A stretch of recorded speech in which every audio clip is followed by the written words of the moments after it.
হযরত মাওলানা সাদ সাহেবকে দাওয়াত তবলিগের আলমী আমিরের দাবি করা এটা গলত, ইসলামী ফেক ফতোয়ার আলোকে বিলকুল সরি গলত। সাদ সাহেব বলে মসজিদে ইমামতি করে বেতন ভাতা নেওয়া বেশ্যা নারীর উপার্জনের চেয়েও নিকৃষ্ট। সাদ সাহেবের এই সমস্ত আল্লাহ বিরোধী রসুল বিরোধী উক্তির বিবরণ দিয়া আমাদের সময়টাও নষ্ট করতে চাই না, আর আপনাদেরকেও বিরক্ত করতে চাই না। শুধু রেফারেন্সটা এই জন্য দিয়েছি যে সাদ সাহেব আলেমদের কথা মতো তবলিগ চলবে না, জালেমদের মতো কথা মতো তবলিগ চলবে। তো বলতেই পারে যেই লোক আল্লাহ বিরোধী কথা বলতে পারে, যেই লোক রাসূল বিরোধী কথা বলতে পারে, এই লোক তো আলেম বিরোধী কথা বলতেই পারে। তিন চিল্লা দিয়া কয়, এই হুজুর তুমি কি বুঝো তবলিগের কাজ? আমি অমুক মুরব্বীর সাথে সময় লাগাইছি। কোন মুরব্বীর সাথে তুই সময় লাগাইছ? আমি যে মুরব্বীদেরকে দেখছি তাদেরকে তোর বাপও চোখে দেখে নাই। আমি তো মাওলানা জাকারিয়া সাহেব রহমতুল্লাহ দরবারের খাদেম, তুই কে? আমি যখন জাকারিয়া সাহেবের দরবারের খাদেম ছিলাম, সাদ হেদায়েতের নাহু কিতাব পড়তো। ইতাআতি নামে ইসলাম ধর্মে কিছুই নাই। যে কেউ বলে আমি ইতাআতি, আল্লাহর কসম সে বেদাতি বেদাতি বেদাতি। কিসের ইতাআতি? কোন মৌলবি থাকলে আমার সামনে বল, বুঝা আমাকে কোরআন আর হাদিস। কেন দুকামি করস উম্মতের সাথে? কেন মুহাম্মদ সাল্লাল্লাহু আলাইহি ওয়াসাল্লামের উম্মতের সাথে বেঈমানি করস? কেন গাদ্দারি করস? কেন মুনাফিক করস? ইতাআতি মানে মুনাফিক, ইতাআতি মানে বিদআতি। মাওলানা সাদ সাহেব, আমি এখন যদি কই তা আমার কথা সমস্যা। আমরা দেশের ধর্মমন্ত্রী সুন্দর করে কইছি, ধর্মমন্ত্রী কথাটা কিন্তু আমি কইতেছি, আমার কিন্তু দুশ্চিন না কেউ। ধর্মমন্ত্রী কইছে ইসরায়েল থেকে টাকা আইছে তাবলিগ বাংবার লেগে, আর এটার লিডার হইল সাদ সাহেব, আর বাংলাদেশের লিডার হইল ওয়াসিম। যারা ইসরায়েলের টাকায় তাবলিগ ভাঙ্গার ষড়যন্ত্র করে, ইহুদি খ্রিস্টানের দালালি করে, তাদেরকে টঙ্গীর ময়দানে ঢুকার অধিকার নাই, কাকরাইল মসজিদে ঢুকার অধিকার তাদের নাই। ঠিক না ঠিক? ইজতেমা হবে একটা, থামেন, ইজতেমা হবে একটা। সত্যিকারের রাসূল প্রেমিক যদি কোনো গ্রুপ থাকে, সেই গ্রুপের নাম কওমি দেওবন্দি মাদ্রাসা। ঘুমাইছেন মনে হয় যে আহমদ শরীফ যখন ইসলামের উপর আক্রমণ করছে মাঠে, আমরা এখন আবার দেখবেন কিছু লোকজন আমাদের কয়, আর আবার টুপিদারিওয়ালা, লম্বা ফাগরিও আছে, লম্বা পাঞ্জাবিও আছে। এরা কয় আচ্ছা ও এই হুজুর মাদ্রাসায় আসেন, ওয়াজ টোয়াজ করতে যাইতো, বিভিন্ন জায়গায় ওয়াজ করতো, নসিহত করতো। তো মাদ্রাসার মধ্যে তাকে ব্রাকের ভিতরে, তো উনি এখানেই থাকতো, উনি তাবলিগ লইয়া কি লেগে লাগলো? তাবলিগ তো গাট্টি লইয়া। কপাল যখন খারাপ হয় তখন ঘরের মানুষও শত্রুতা শুরু করে। মুশকিল হইল আমরা ঘরের মানুষ মনে করছিলাম, আসলে আসলে ঘরের মানুষ না। এই ফতোয়া এখন মাওলানা সাদ সাহেব দেওয়া শুরু করছে। কথা বুঝেন নাই? মাওলানা সাদ সাহেব চিনেন না? একটু দোয়া করেন, হাদাহুল্লাহ বলেন, বলেন হাদাহুল্লাহ। আল্লাহ হেদায়েত দিয়ে দেন। আল্লাহ হেদায়েত দিয়ে দিলে উম্মত বহুত বড় ফিতনা থেকে বাইচা যাবে। এই কারণে উম্মত বহুত বড় ক্ষতির মুখোমুখি হয়ে গেছে।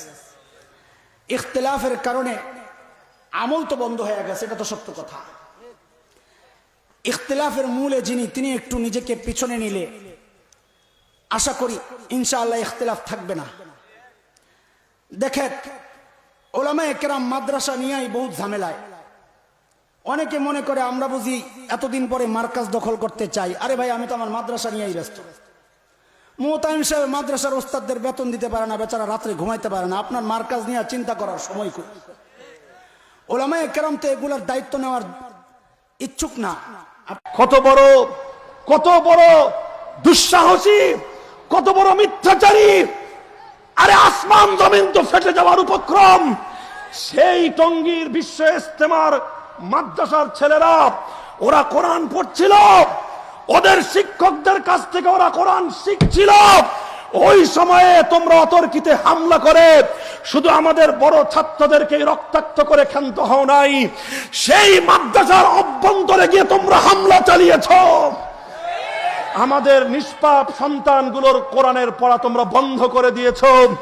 আমাদের ছোট ছোট বাচ্চাগুলোকে উঠিয়ে তোমরা আছাড় মেরেছ। ওদের মনের মধ্যে তোমরা আতঙ্ক ছড়িয়ে দিয়েছ। ওরা তোমাদের এই রুদ্র হায়নার মতো তোমাদের এই জঙ্গলি রূপ দেখে আতঙ্কে ওরা ভয়ে থরথর করে কাঁপছিল, চোখের পানিতে ওদের বুক ভাসছিল। মিথ্যাচারের দল সেই বাচ্চাগুলোকে এনে মিডিয়ার সামনে ধরে ভিডিও করে আর ইসলাম বিদ্বেষী মিডিয়া হলুদ সাংবাদিকদের সঙ্গে আতাত করে প্রচার করেছো। কওমি মাদ্রাসার হুজুররা ছোট ছোট বাচ্চাদেরকে মারামারি করবার জন্য ওখানে পাঠিয়েছে। আরে এত বড় মিথ্যা তো আব্দুল্লাহ ইবনে উবাইরাও বলে নাই, এত বড় মিথ্যা তো আবু জাহাল আবুল হাবরাও বলতো না। এই মিথ্যার কি শাস্তি তোমরা ভোগ করবে? আল্লাহর কাছে দোয়া করে আল্লাহ যেন তোমাদেরকে মাফ করে দেন। আল্লাহর কাছে দোয়া করবে যে মাওলানা সাদ গুমরা এবং তার অনুসারীও গুমরা এবং তাকে যে সমস্ত আলেমরা সাপোর্ট করছে এরা দুনিয়ার লোভে সাপোর্ট করছে, এদেরকে অনুসরণ করা যাবে না। এই মাওলানা সাদ কোনোদিন দেওবন্দের বারান্দা দিয়েও হাঁটে না। যেই লোক নিজেকে তাবলীগের আমির দাবি করছে, এই লোকটা একটার পরে একটা কোরআন হাদিস বিরোধী বক্তৃতা দিয়েই যাচ্ছে। এই পর্যন্ত 68টা বক্তৃতা আমার হাতে আছে, 68টা কোরআন হাদিস বিরোধী, ইজমা বিরোধী, সাহাবায়ে কেরামের উক্তি বিরোধী, আহলুস সুন্নাহ ওয়াল জামাতের মতের বিরোধী। যেই মানুষটা এইভাবে একটার পর একটা বক্তৃতা দিয়ে যায়, যেই মানুষ বলে হেদায়েত আল্লাহর হাতে নাই, আল্লাহর হাতে বলে হেদায়েত নেই, যেই মানুষ বলে সাহাবায়ে কেরাম পরস্পরের মধ্যে সবসময় ঝগড়াঝাটির মধ্যে লিপ্ত ছিল, নাউজুবিল্লাহ বলেন, যেই মানুষ বলে নবী রাসূলরা ভুল করেছে, নাউজুবিল্লাহ বলেন, যেই মানুষ এরকম একটার পর একটা এই কোরআন হাদিস বিরোধী বক্তৃতা দিয়ে যায়, এই মানুষটা আর যাই হোক তাকে কোনোদিন অনুসরণ করা যেতে পারে না। আর ওই মানুষের যারা পক্ষপাতিত্ব করছে বাংলাদেশে যারা পক্ষপাতিত্ব করছে, আমার মতো এরকম দুনিয়া লুভি ইহুদি খ্রিস্টানদের 5 গোলাম কতগুলো আমাদের মতো এরকম টুপি দাড়িওয়ালা, এরা যারা ওই মানুষটার পক্ষপাতিত্ব করছে, এদেরকে বাংলাদেশের উলামায়ে কেরাম আরো যুগ যুগ আগে ডাস্টবিনে নিক্ষেপ করেছে। এই জন্য বিভ্রান্ত হওয়ার কিছু নাই, সাদ সাহেবের সাথে কি আমাদের কোনো ব্যক্তিগত দুশ্মনী আছে? জায়গা জমিন নিয়ে আমাদের কোনো দ্বন্দ্ব আছে? ওনার বাড়ি ইন্ডিয়া, আমাদের বাড়ি বাংলাদেশ, দ্বন্দ্বের কি সুযোগ আছে এখানে বলেন? সমস্যা এক জায়গায়, কারণ সাদ সাহেব এমন ফতোয়া দেয় যে ফতোয়া 8 রশিদের সঙ্গে মিলে।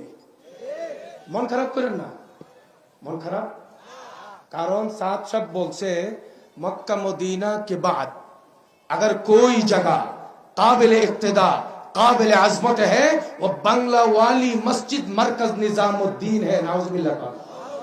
साद साहेब বলছেন মক্কা শরীফ মদিনা শরীফের পরে 3 নম্বর অনুসরণীয় জায়গা হলো ইন্ডিয়ার নিজামুদ্দিন মার্কাজ। নাউজুবিল্লাহটা কি আপনজন হওয়ার কারণে নাউজুবিল্লাহ শরম? এ ভাই, কোরআন হাদিসে নিজামুদ্দিন মার্কাজের নাম আছে। মক্কা মদিনার পরে 3 নম্বর জায়গা ইন্ডিয়ার নিজামুদ্দিন মার্কাজ বুখারী শরীফে আছে। মুসলিম বর্তমানে দাওয়াতে তাবলীগের 2টি দল রয়েছে। আমরা দেখেছি কিছু আলেমদেরকে 2 দলে দাওয়াতে কাজ অংশগ্রহণ করে। তাতে আপনার মতামত কি? তাবলীগ একটাই, 2টা না। তাবলীগ একটাই, যেটা দারুল তাবলীগ একটা, যেটা হযরত ইলিয়াস রহমাতুল্লাহ আলাইহি প্রতিষ্ঠা করেছেন। ইলিয়াস রহমাতুল্লাহ আলাইহিকে শাইখুল হিন্দের ছাত্র, তাবলীগের নেতৃত্ব দিয়েছেন কে? শাইখুল হাদিস জাকারিয়া কান্দলবী রহমাতুল্লাহ আলাইহি। তিনি ছিলেন কে? সৈয়দ আবুল হাসান নদভী রহমাতুল্লাহ আলাইহি। হযরত ইলিয়াস পরামর্শ করতেন কার কাছে? হাকিমুল উম্মাত আশরাফ আলী থানভীর সাথে, আব্দুল কাদির রায়পুরী রহমাতুল্লাহর সাথে। সুতরাং আলেমদের তাবলীগ এটাই তাবলীগ, যারা বের হয়েছে এরা আসল না, এরা ভেজাল। দেখেন, এটা হলো প্রকৃত উলামায়ে দেওবন্দ। আমার ভাই যদি কোরআন সুন্নাহর বিরুদ্ধে কথা বলে, আমার ভাই নোটে লাও। মাওলানা সাদের সাথে আমাদের জমিন নিয়ে দ্বন্দ্ব নাই, মাওলানা সাদের সাথে আমাদের টাকা নিয়েও দ্বন্দ্ব নাই, মাওলানা সাদের সাথে আমাদের দল নিয়েও দ্বন্দ্ব নাই। সাদ সাহেবের বিরুদ্ধে আমার দ্বন্দ্ব কেন? আমার বাপ যদি কোরআন সুন্নাহর বিরুদ্ধে যায়, আমি আমার বাপকে মানি না। আমার পীর যদি কোরআন সুন্নাহর বিরুদ্ধে যায়, আমার পীররে আমি লাত্তি মারি মিয়া। কথা ক্লিয়ার একদম। আমার পীর যদি কোরআন সুন্নাহর বিরুদ্ধে যায়, আমার পীররে আমি লাত্তি মারি। এমন পীরের আমার দরকার নাই। তো সাদ সাহেবের সাথে আমাদের ইখতিলাফ। কোরআন এই পরামর্শ বোর্ড বা পরামর্শ ভিত্তিক কার্য পরিচালনা, এটাকে বাদ দিয়ে একক ব্যক্তির কর্তৃত্বে পুরা ওয়ার্ল্ডের এই তাবলীগের কাজকে পরিচালনা করা, মহান সাদ সাহেব এই দিকে যাওয়ার কারণেই এইখানে নতুন করে সংকট সৃষ্টি হয়েছে। পরামর্শ ভিত্তিক সুরা বোর্ড, পরামর্শ বোর্ডের মাধ্যমে সারা দেশের সারা ওয়ার্ল্ডের এই তবলিগের কাজ পরিচালনা, এই পদ্ধতিকে বাদ দিয়ে একক ব্যক্তিত্বের কর্তৃত্বে এই কাজটাকে পরিচালনা করার অপচেষ্টা মৌলানা সাদ সাহেব শুরু করেছেন। এই কারণেই এই সমস্যা উৎপত্তি হয়েছে, 1 নম্বর। 2 নম্বর কারণ হলো কোরআন হাদিস বিরোধী মন গড়া চিন্তা চেতনা আর সেই আলোকে তার বক্তব্য, এটা দ্বিতীয় বৃহৎ বড় কারণ, যে কারণে আজকে তবলিগের ব্যাপক মুরব্বীরাই মৌলানা সাদ সাহেবের বিপক্ষে অবস্থান নিয়েছে। 2 নম্বর কারণ। 3 নম্বর হলো বিগত 3 জন মুরব্বীর কথা আমরা বলছি তবলিগের ইতিহাসে, যারা চিরস্মরণীয়। মৌলানা ইলিয়াস রহমতুল্লাহ আলাইহি, মৌলানা ইউসুফ সাহেব রহমতুল্লাহ আলাইহি, মৌলানা এনামুল হাসান রহমতুল্লাহ আলাইহি। এই 3 জনের কার্যক্রমের মধ্য দিয়ে তবলিগ পরিচালনার যে নিয়ম পদ্ধতি প্রতিষ্ঠিত হয়েছে, মৌলানা সাদ সাহেব পরামর্শকে উপেক্ষা করে এককভাবে এই পদ্ধতির মধ্যে আমূল পরিবর্তন নিজের মন গড়া অনুযায়ী করেছেন। এটা আরেকটা মৌলিক কারণ। এই 3টা হলো বর্তমান সংকটের মূল কারণ। 2 নম্বর, সবচাইতে আলেমদের শত্রু হয়েছে সাদিয়ানি গোষ্ঠী। ওই যে এখন ইজতেমা হইতেছে, সাদিয়ানির গোষ্ঠীর ইজতেমা, ওটা পিকনিক। কথা কন না কেন? আলেমদের লাগে টেক্কা মারাইতেছে। আলেম ওলামা বাথরুম বাগে পাইছে 1000 আলেমরা একটা, আর ওরা পাবে একজনে 20টা। দেখেন, একজনে 20টা বাথরুম পাইবে। আলেম ওলামার সাথে টেক্কা মাইরা আজও পর্যন্ত এই জমিনে ইসলাম কায়েম করতে পারে নাই। সবচেয়ে বড় ফিতনা হয়ে দাঁড়াইছে বর্তমানে এই সাদিয়ানি গোষ্ঠী। মায়ের খাইবা, সময় লেখাইবা। আলেম ওলামার রক্ত দিয়া হাত লাল কইরা টুঙ্গির ইজতেমা করবা, জনগণ এটা মাইনে নিবে। তোমাকে যারা বেতন খায়, যাকে টাকা দিয়া গাড়ি ভাড়া দিয়ে আনছো, ওরা তোমাকে ইজতেমায় যাইতে পারে, আশেকের রাসূলরা যাইতে পারে না, আলেমের বন্ধুরা যাইতে পারে না। জীবনে কত চিল্লা দিলে মসজিদের ইমাম হওয়ার যোগ্যতা হয়? জোরে বলেন, কত চিল্লা দিলে মসজিদের ইমাম হওয়ার যোগ্যতা হয়? নবীজি মুহাম্মদ রাসূলুল্লাহ কত বছর ইমাম ছিলেন? কত বছর? যেদিন থেকে নামাজ ফরজ, সেদিন থেকে নবীজি মুহাম্মদ রাসূলুল্লাহ ইমাম। ইমামতি নবীওয়ালা কাজ। ইমামতি কি কাজ? সাদ, তোমাকে বলছি শোনো, তোমাকে বলছি শোনো। 1450 বছরের ইতিহাসে বারবার তারা হাজারো দার্শনিক কিনে নিয়েছে, হাজারো পীরও কিনছে, হাজারো গবেষকও কিনছে। ঠিক না ইহুদিবাদ তারা ষড়যন্ত্র করছে। কেউ টিকে নাই, তুমিও টিকবে না।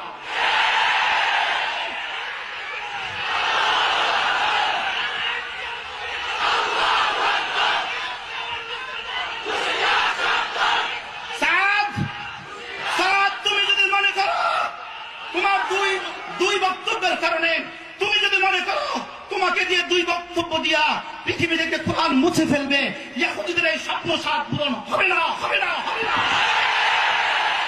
তুমি বক্তব্য দিয়েছো, তুমি বক্তব্য দিয়েছো কোরআনে কারীমের বুঝে না পড়লে, কোরআনে কারীম বুঝে না পড়লে ওয়াজিব তারকের গুনাহ। তুমি এক বাক্য দিয়া সারা পৃথিবীর সমস্ত মুবাল্লিগীনদেরকে, সমস্ত দায়ী ভাইদেরকে কোরআন থেকে বঞ্চিত করার ষড়যন্ত্র করেছো। কারণ তারা তো কোরআন বুঝে না, তারা তো বেচারা শুধু পড়তে পারে, বুঝে না। তুমি এক সিদ্ধান্ত দিয়ে শুনিয়ে দিয়েছো, খবরদার তোমরাও আর কোরআন পড়বা না। দ্বিতীয় সিদ্ধান্ত তুমি শুনিয়েছো, যারা টাকা নিয়ে কোরআনে কারীম পড়ায় তাদের বেশ্যা নারী তাদের আগে জান্নাতে চলে যাবে। তুমি এই সিদ্ধান্ত দিয়া আগামী প্রজন্মের জন্য সিদ্ধান্ত শুনিয়েছো, তারা যেন তাদের বাচ্চাগুলোকে মাদ্রাসা না দেয়। 2 কাজ তুমি একসাথে করেছো। আমরাও যেন কোরআন না পড়ি, আমাদের সন্তানগুলোও যেন কোরআন মাদ্রাসা না দেয়। না, তোমার এই সিদ্ধান্ত বাস্তবায়িত হবে না।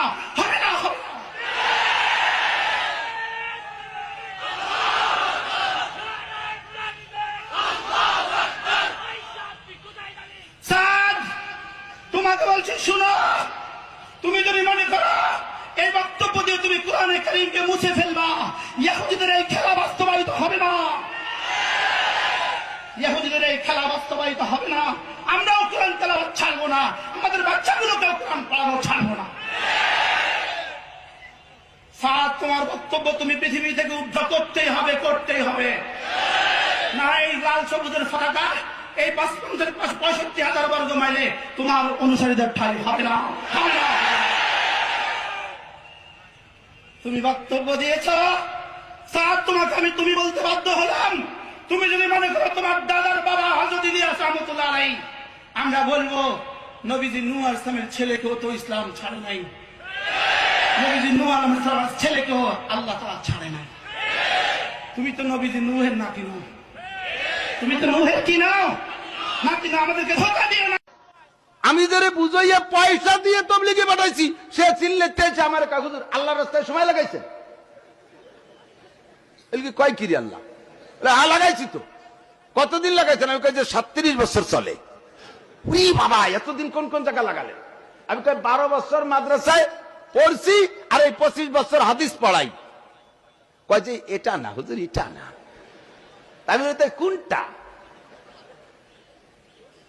সুদ খাইছো, ঘুষ খাইছো, মাগিবাজি, ফাঁকিবাজি, লম্পটে, লুচ্চমি, দুনিয়ার আকাম করছো। 65 বছর মতো চাকরি করে ঘুষির টাকাতে দাঁড়ান দিছো।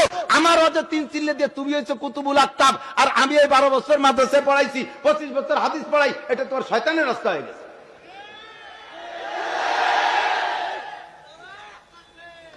আমি কইলাম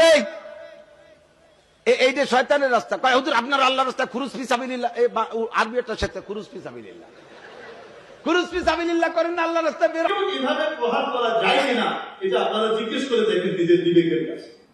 কিছু মনে করে না, এই জন্য বললাম। আপনাদের কি মনে হয় দিল্লি থেকে কেউ এখানে না আসলে আমাদের তবলিগ চলবে না? বলেন না কেন চলবে না? পাকিস্তান থেকে কেউ না আসলে আমাদের তবলিগ চলবে না? গত ইজতেমার ভিতরে আমাদের দোয়াকে আমাদের আলেমরা করতে পারেন নাই? বলেন না কেন?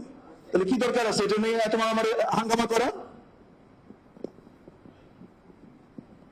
এই এক টঙ্গীর 1 ডিসেম্বর লক্ষ ওয়াজাহাতে জোরে কায়েম মোকাম হয়ে গেছে। ওয়াজাহাত করার জন্য আর কিচ্ছু দরকার নেই, এই একটাই যথেষ্ট। কি বলেন আপনারা?